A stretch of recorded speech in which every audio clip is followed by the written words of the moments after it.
Hii ni Kakwale TV.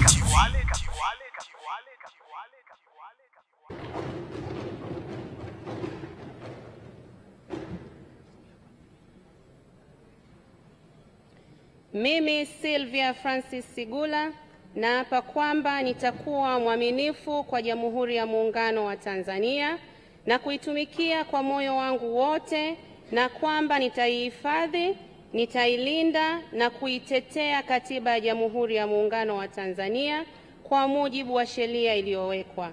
Mwenyezi Mungu nisaidie.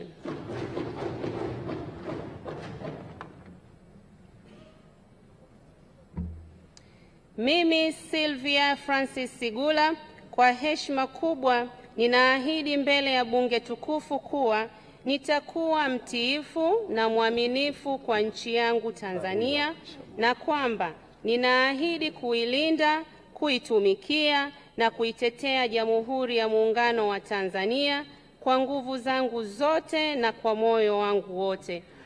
Ili kuwa wa kwanza kupata habari, matukio, michezo na burudani kila siku kutoka Kakwale TV, bofya neno subscribe kisha alama ya kengele. Usikose.